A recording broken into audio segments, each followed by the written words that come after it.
Coming to you almost live from the Herbert I. Greenberg Studios at WHIG, it's Up Late with Sam Bass. Thank you, Scott Smith. Hey, you're watching Up Late with Sam Bass. And guess what? I'm Sam Bass. Could have fooled you there, right? As you might have already guessed. I want to tell you who my guest star tonight before I get going here. Emily Wagner from CBS 17 will be here live in person, and so will Will Ferrell will be here tonight. Stay tuned. So let me tell you a little bit about what this show is going to be about. We're trying to take the best ideas of David Letterman, Johnny Carson, kind of do our own little local spin on that with our own twist here and there. If you're one of the one or two people out there that don't know who I am, you probably know me from my work with the Rocky Mount Chamber. Some may know me, some may not. I will tell you a little bit about myself. I was born on the base at Camp Lejeune, North Carolina. Now, I know you've heard that on every other commercial that comes on about Camp Lejeune. Well, they sprinkled some of that good water on me and sent me out into the world. So my dad was a career Marine, so we moved around a lot. I went to 9 different schools in 12 years, which is a lot of having to make new friends. When you're always a new kid, you better learn how to make friends pretty fast. I've been married for 33 years. My wife's name is Marty. Bless her heart. I've got a daughter named Emily, and I got the sweetest dog in the world. Her name is Penny. She's a real sweetheart. My thing growing up was playing music. I love music of all kinds. I played in bands growing up. I've always enjoyed that. I still do it to this day if I get a chance. You may have seen we did a chamber video, Hotel California, where I played the guitar, and Tiffany Hill of First Class Real Estate Triangle East actually sang Hotel California. Of course, she sang it a lot better than I played it. But, speaking of that song, I was driving around today and I had pulled up to a drive-thru and that song was on the radio, Hotel California, which reminds me of this story. Have you ever gone to a drive-thru? You get behind the cars, there's always the slowpoke and the people fighting and trying to, get into the lane and get ahead of everybody else. But you get behind the one person whose power window doesn't work. So they pull up and they have to open their door to order, and then they have to pull up to get their food, and they got to open the door to get their food. So my thinking on that is just go inside, okay? Make it easy for all of us. So that's just one of my gripes for today. Another thing I came across today that was pretty annoying, all of these new holidays, every day's got 10 different holidays. For example, today is National Hug Day. Now, when the pandemic came along, it kind of outlawed hugging.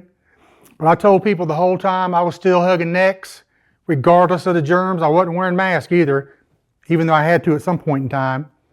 But hugging is a very important function of my job. I do it as much as I can. Sometimes there are good hugs and sometimes they're not. I'll leave it there. Same thing with handshakes. The whole fist bump. Never like that. The elbow, the knee, the foot. I like a good, firm handshake, and I don't want a handshake where somebody's going to give the bone crusher to me, because that's just not proper. Give me a good, firm handshake, and don't give me a dead fish. I don't want that either. So, handshake day, that's another one of them. Here's a meaningless one if I've ever seen one. National Waffle Iron Day. Now, what fool came up with that? It makes no sense. We shouldn't have it. Get rid of that one too. So here's another good one. Today is National Camera Day.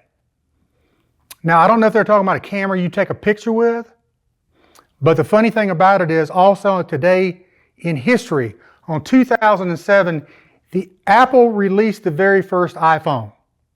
So they basically can do away with National Camera Day because nobody buys cameras anymore. They buy iPhones and take their pictures with those. So get rid of that one too. There's a couple of good holidays. There's one called National Bourbon Day. I pretty much celebrate that one almost every day, but it just happened a week or so ago. And there's another one called Global Beatles Day. That's a really good one. I'm a big Beatles fan. In fact, my daughter was recently over in London. She did the crossing of Abbey Road, sent some pictures back. That's a bucket list thing for me. If I ever get a chance to go to London and get a picture crossing Abbey Road, I'll be tickled to death. Again, that was my daughter, Emily. Speaking of Emily, my first guest tonight, coming up after the break, will be Emily Wagner of CBS 17. Metro Maintenance has provided fast, reliable services in Nash, Edgecombe, and Halifax counties for over 35 years. Metro Maintenance offers services for residential, commercial, and institutional facilities. These services include heating and cooling, electrical, plumbing, and general repairs. Our numerous years of experience, knowledge, and resources help us to accomplish our mission of serving our customers with superior service achieved through integrity and hard work. All of our work is guaranteed. For service, call 252-977-2730 or find us on the web at metro-maintenance.com.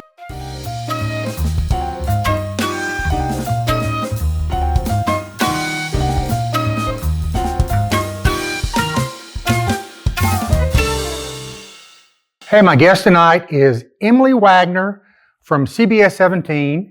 She has a show called On Carolina Soil. Now, I met Emily about a year or so ago, and she was just working for WNCT in Greenville. But now she has her own show, On Carolina Soil. How did that all come about? Yeah, so before I worked for a television station, I was actually working on a hog farm with Smithfield Foods. I was running the farrowing department, so the pigs giving birth. And they say that I made a lateral move into television. I guess. Couldn't really tell you how I made it there. Great story that doesn't even make sense to me now that I'm looking back on it 5 years later. But I got to WNZT and they kept talking about the old farm report that John Spence and Slim Short that they used to air, and they kept calling me the hog farmer. My nickname there was the hog farmer. So you also worked at a slaughterhouse at some point when you were in college? Yes. Tell me about that. Well, I would first say that my slaughtering interest started a lot earlier in life. It's kind of scary. My dad took me hunting growing up, and I always wanted to gut the animals. I wasn't necessarily interested in killing them, but I wanted to know what was inside. And just gut them alive? No. Always unconscious. Animal welfare, always the main priority. Okay. That's definitely very interesting, because when I look at the other things we know about you, they really don't go with that. No. I know you sang opera. Yes. And that was your dream job, to be an opera singer. Is that correct? Yes. Yes, it was. So are you still singing opera?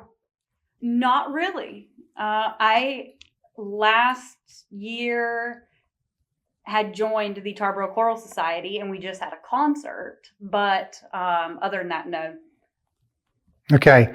I saw her on Facebook singing opera recently. That was for the Tarboro Choral Society. Okay. Well, I can't go without asking you what are you drinking? I'm just kidding. To get you to sing a little opera for me. Just a little bit, just to kind of get a taste. Well, first I'm going to let you know right now that I did sing opera from 7th grade up until my senior year of college. Wow. Trained, sang in college as well. And just because I like you, I will sing a little bit. But usually I require an accompanist and my warm-up time. Okay, well, I'm going to leave that part up to you. If you want to let it rip, let it rip. Okay. Kill Bill sogno di Doretta potiando vinar. Wow. I don't have any idea what that was, but it was great. Italian. tell Well, me. yeah. Do you know what it means? I know that the whole song talked about love and being dramatically in love. Okay. Well, I just saw the movie Pretty Woman where he takes her to the opera and they're talking about either you love it or you learn to love it, opera. You don't have to know the language to be able to kind of follow the story. Well, luckily nowadays, if you go to an opera, they usually have the translation up on the screen Okay. so that you can kind of follow along a little bit better. Well, that's nice. So my crack research staff has also found out that you played the trombone when you were coming up since the 5th grade and you were in a college marching band. Is that true? Yes. Do we believe her? Did you bring your trombone? No, I did not. Gosh, that's so disappointing. Well, it just so happens we have a trombone here. How do you have a trombone here? We were prepared. So we're gonna grab our trombone. It's been sanitized for your protection. And we're gonna see what you can do. It just happens to be back here. Oh my gosh. See? Was I lying to you? All right, Emily. Prove it to me. Okay, so let's also do a little disclaimer about this trombone. In 5th grade, I picked this instrument out. So in 5th grade, I was pretty small.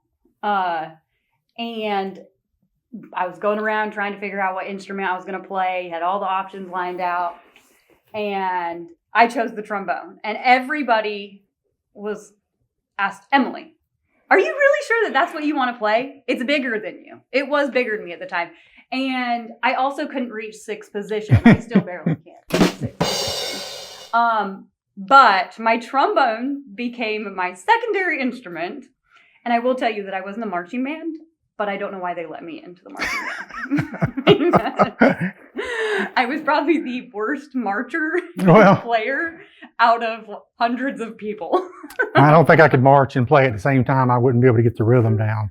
I haven't played the trombone in probably 10 years. Okay, well, we'll give you a little slack on it. So give it a shot.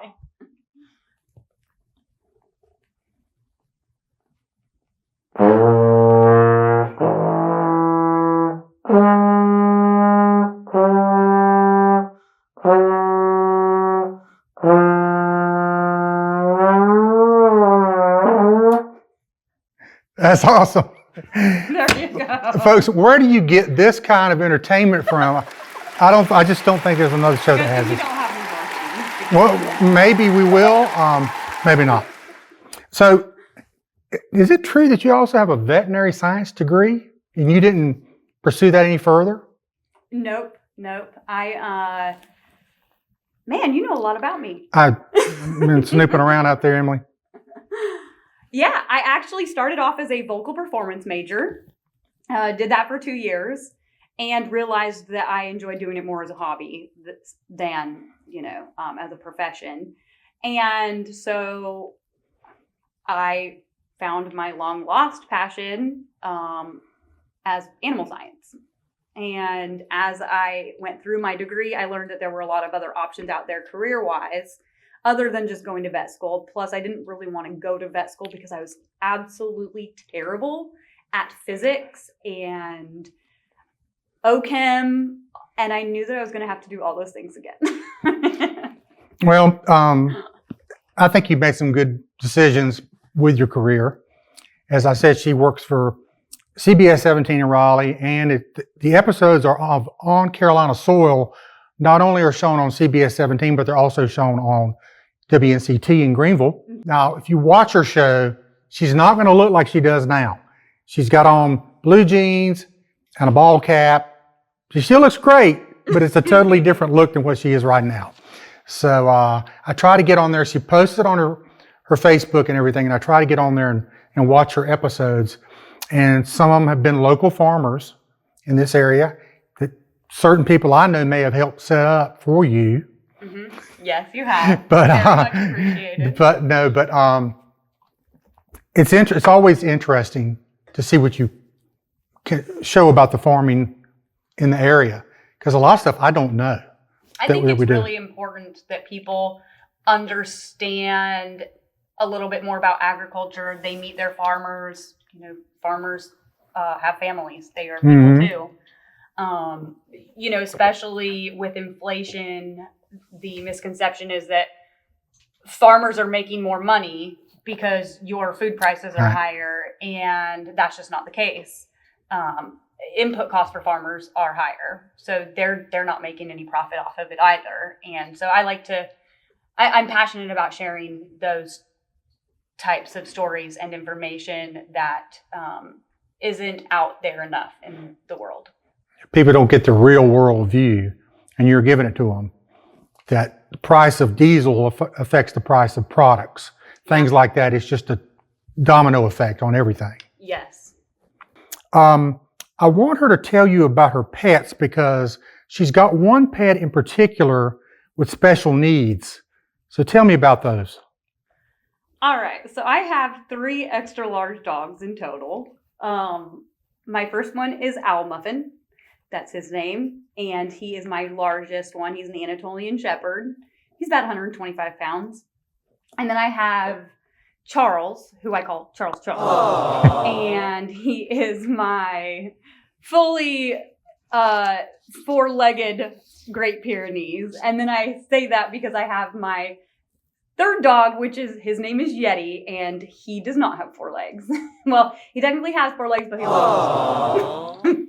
So that's the one with the special needs. He has a little cart he pulls around. He does, but I have learned that if you put him in that cart out in the yard, unsupervised, he will actually get onto the road, the paved road, and drive down to the neighbors in his wheelchair. So, well, that's pretty good. He also likes to walk around the yard without his wheelchair. He's been picking himself up on all 4 legs.